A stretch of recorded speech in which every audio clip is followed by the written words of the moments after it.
Thank you. Thank you very much.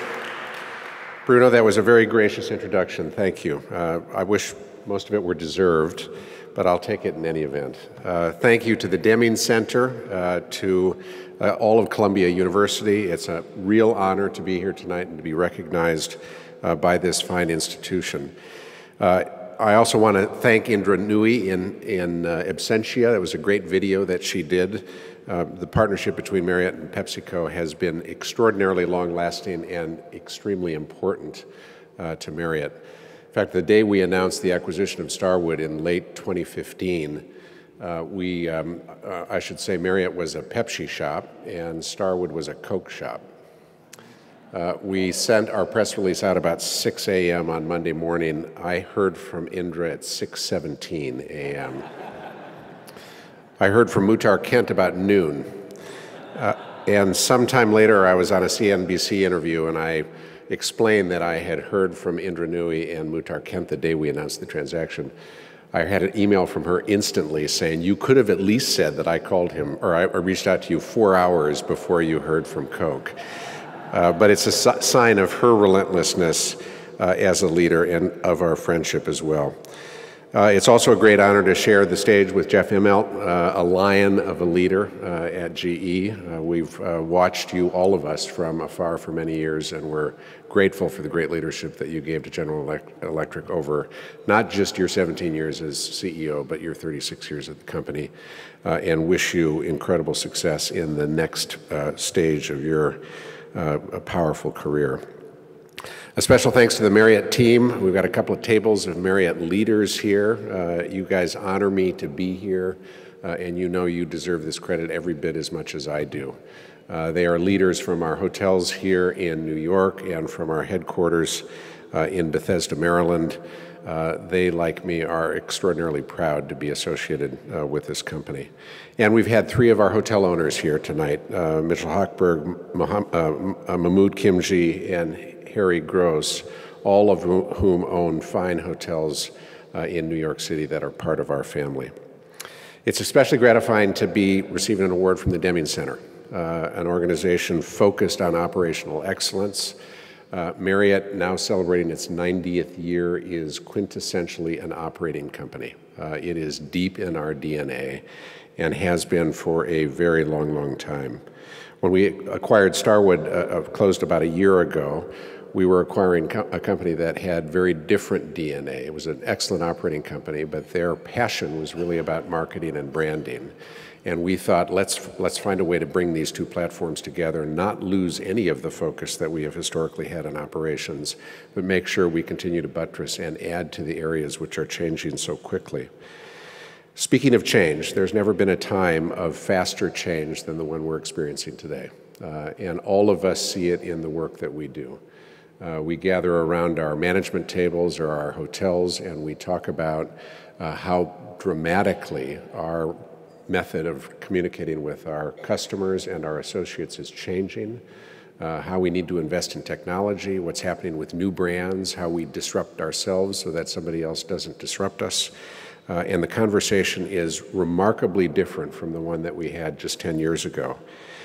But rather than talk about all that change, I want to talk about something that really hasn't changed and we think should not change very much.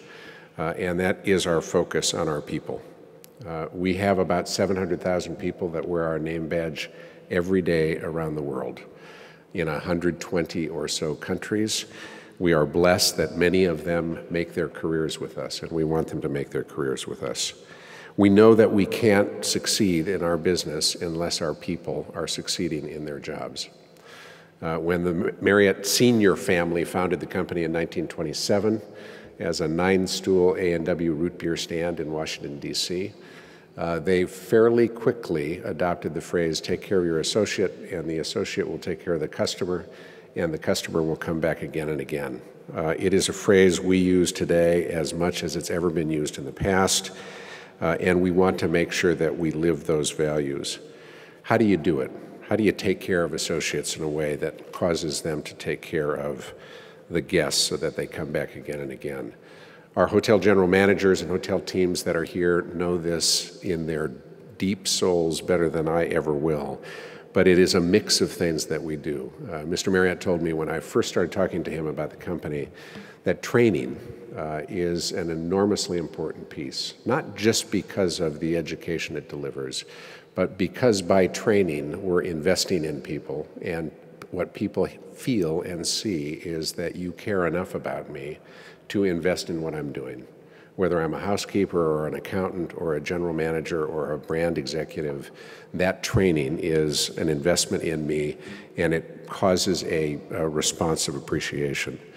Second would be around team building.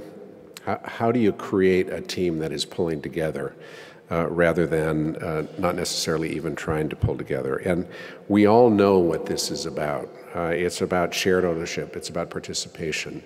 It's about treating people with dignity and the respect that they deserve. Mr. Marriott often says the most important question is, what do you think? Not just to the senior executives of the company, but to every line associate. What do you think? What's working for you? What isn't working for you? What more can the company do for you to make you succeed better in your job? And then, of course, it's about accountability, driving results. Measuring results. These are important things. A few years ago, we were looking at the use of technology, of course, but in a way that allowed us to track what guests said about the housekeeping job by housekeeper.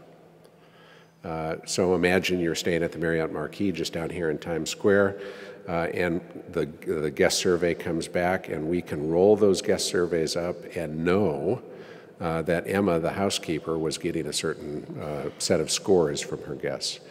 When the team first explained that, I thought, oh my goodness, I'm not sure if I'd like that. Pretty transparent, and maybe feels almost a little bit heavy-handed. What the housekeepers told us is they loved it because they could take care of those rooms and know that they were driving the scores that they got back. And they knew that they were being treated in a way that allowed them to be proud about the work and the results that they could deliver. They're just as proud about the work that they do as any of the fancy executives in this room are proud of the work that we accomplish. Of course, we do other things to make sure that we are taking care of associates, and the probably core thing is to work on building careers. Hope that people grow in their jobs based on their capacity, based on their effort, but make sure we're delivering opportunities to them and celebrating their results. Every year we do an Awards of Excellence event in Bethesda, Maryland, where our headquarters are. And it's a little bit like the Academy Awards, but it is for about a dozen to a dozen and a half line-level associates that we bring in from around the world, and we tell their stories. And their stories are moving and profound. Often those associates haven't been to the United States before. They may not have been on a plane before. And they come, and a big video in a big room tells their life story. We hear from them for about 2 minutes afterwards, and they are often extraordinarily nervous, and they often just kill it because they tell these stories that are filled with passion and filled with emotion and filled with a kind of optimism that we've got to make sure we can encourage all the way around the world.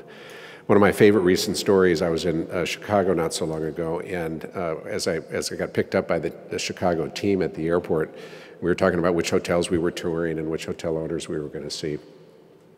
And I said, there's a woman at the Residence Inn downtown, Immelt, who I get more emails from customers about than any other associate in the company. About one a month, but this is over the course of years. So I've had dozens of associates about Immelt. Let's surprise her. Let's call the hotel, see if she's working, and go by and see her. And so we went by the next morning. Her job is to oversee the breakfast shift at the Residence Inn. And of course, by that point, the GM knew that she was going to be there, and we walked in.